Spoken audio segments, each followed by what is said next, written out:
آیا پنڈی سے خاتون نے کہا میرے میاں نے 3 طلاقیں طبیعت سے تسلی سے دی ہیں، اور پھر دینے کے بعد بوکھلا گئے۔ اگلے دن دماغ سیٹ ہوا تو اہل حدیث سے فتویٰ لے آئے کہ ایک ہوتی ہیں۔ تو میں تو پھر بتا دیتا ہوں سیدھے طریقے سے۔ میں نے اس خاتون سے کہا زنا کے علاوہ کچھ بھی حاصل نہیں ہوگا، 3 دے دیے ختم۔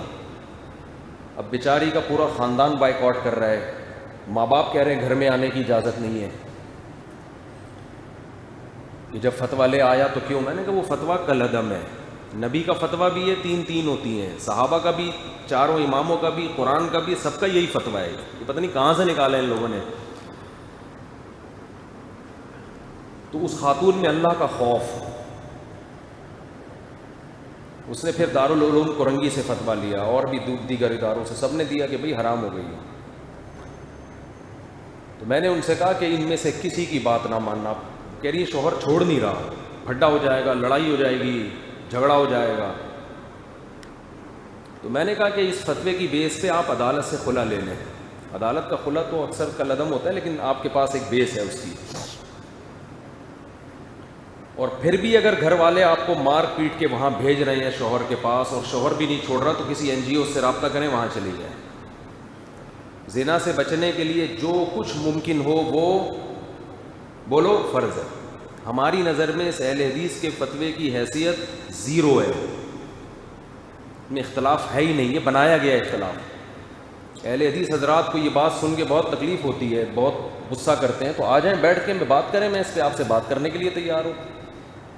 لیکن وہ بڑا عالم آئے ان کا، تو کچھ بھی نہیں ہے، ایسا ہی ہے۔ تو کل پھر اس خاتون کا فون آیا کہ میں نے بڑی ہمت کی ہے، حالانکہ وہ خود بھی شوہر کے ساتھ رہنا چاہتی ہے، اس کو شوہر سے نفرت نہیں ہے، لیکن شریعت کی حدود۔ حضرت خولہ بنت ثعلبہ رضی اللہ تعالی عنہ 28ویں پارے کی پہلی آیتیں، ان کے شوہر نے کہہ دیا تھا کہ انت علیہ کظہر امی۔ عرب سمجھتے تھے کہ ان الفاظ سے طلاق ہو جاتی ہے۔ کیسے نبی کے پاس بار بار روتی ہوئی آئیں؟ وہ تو شوہر کے پاس رہنا چاہتی تھی کہ میرے بچے ہیں، لیکن نبی سے پوچھ رہی ہیں کہ یا رسول اللہ آپ بتائیں حلال ہوں یا حرام؟ آپ نے فرمایا میں گنجائش نہیں پاتا۔ پھر قرآن سے آیتیں نازل ہوئی کہ ان الفاظ سے طلاق واقع نہیں ہوتی۔ تو عورت اگر شوہر کے پاس رہنا چاہتی ہے، شوہر رکھنا چاہتا ہے، اس سے میاں بیوی حلال نہیں ہوتے۔ جب طلاق کے الفاظ زبان سے نکل گئے تو ہمیں یا تو آسمان سے وحی کا انتظار کریں، اور وہ اب نازل نہیں ہو سکتی۔ تو جو وحی نازل ہو چکی ہے اس میں اللہ نے صاف طور پہ فرما دیا کہ تیسری طلاق کے بعد عورت شوہر کے لیے حلال نہیں ہے۔ اللہ نے کوئی فرق نہیں کیا کہ فوراً دی ہو یا 6 مہینے بعد دی ہو، ہم بستری سے پہلے دی ہو یا ہم بستری کے بعد دی ہو، اللہ نے یہ فرق نہیں کیا اس میں۔ تو لوگ کہتے ہیں دونوں چاہ رہے ہیں، میاں بیوی کی خواہش ہے، چاہ رہے ہیں۔ اسلام تو جوڑ چاہتا ہے، اسلام جوڑ چاہتا ہے، لیکن اس کا ایک طریقہ ہے۔ وہ جوڑ یہ ہے کہ اسلام طلاق پر پابندی لگاتا ہے کہ اکٹھی دینے کی آپ کو اجازت نہیں ہے، اس طرح سے جوڑ چاہتا ہے۔ دینے کے بعد جوڑ نہیں چاہتا، دینے کے بعد تو سزا دینا چاہتا ہے مرد کو کہ اب یہ تمہارے ہاتھ سے نکل گئی، اب نہیں واپس لا سکتے تم اس کو، دی کیوں تم نے۔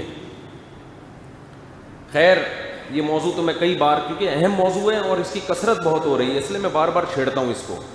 دیکھو جو اصلاح چاہے گا نا معاشرے کی، وہ ایک موضوع کو بار بار ریپیٹ کرے گا، اور جو چاہتا ہے کہ جیسے لیکچرار بیٹھ کے ایم اے اسلامیات کی تیاری کراتے ہیں، وہ جب یونیورسٹی میں ایک لیکچر ایک دفعہ دے دیا، پورے سال اس کو ریپیٹ بولو نہیں کریں گے۔ آپ ہمارے بیان کو کسی اسلامی یونیورسٹی کے لیکچرار کی طرح نہ سنا کریں کہ پچھلے ہفتے بھی مفتی صاحب نے یہ بات بولی تھی تو اگلے ہفتے کیوں بول دی۔ میں کوئی ایم اے اسلامیات کی تیاری تھوڑی کروا رہا ہوں آپ کو۔ تو جب بھی کوئی شخص چاہے گا کہ معاشرے میں ایک برائی ختم ہو، تو جو برائی ہے اس پہ رد بار بار کیا جائے گا۔ قرآن الحمد سے لے کے والناس تک نصیحت ہے، اور نصیحت میں موضوع کو بار بار ریپیٹ کیا جاتا ہے، اس لیے قرآن ایک موضوع کو بار بار ریپیٹ کرتا ہے۔ تو بعض لوگوں کو یہ اعتراض ہو سکتا تھا کہ یہ بات تو اللہ نے پہلے بھی کہی ہے، دوبارہ کیوں کہہ رہے ہیں؟ قرآن اس کا جواب دیتا ہے وَلَقَدْ صَرَّفْنَا فِيهِ مِنَ الْآيَاتِ، ہم اپنے مضامین کو بار بار پھیر پھیر کے بیان کرتے ہیں لِيَذَّكَّرُوا، تاکہ ان کو نصیحت حاصل ہو. نصیحت ایک مرتبہ میں حاصل نہیں ہوتی، عام طور پہ سمجھتے نہیں ہو، میرا خیال ہے بات. یہ طلاقوں کا بہت زیادہ ریشو بڑھ رہا ہے اور جا کے فوراً فتویٰ اٹھا کے لے آتے ہیں، اس کی کوئی ویلیو نہیں ہے. فتوے دینے والے مارکیٹ میں آپ کو ہر قسم کے مولوی مل جائیں گے، ہر آدمی نے قرآن و سنت ہی کا لیبل لگایا ہوا ہے. اور جب وہ تحریر آتی ہے آپ کے سامنے، آپ سمجھتے ہو کیا دلائل ہیں، وہ آپ کو دلائل اس لیے لگ رہے ہوتے ہیں کہ آپ خود اس علم میں زیرو ہو، اس لیے آپ کو دلائل لگ رہے ہوتے ہیں. جیسے کرونا کی تحقیقات عام آدمی کو لگتا ہے بڑی زبردست تحقیقات ہیں، ڈاکٹر سے پوچھو وہ کہے گا یہ پھینک رہا ہے بہت بڑی ٹھیک ہے نا، اس کی کوئی حیثیت نہیں ہے، وہ عام آدمی کو لگ رہا ہوتا ہے. تو خیر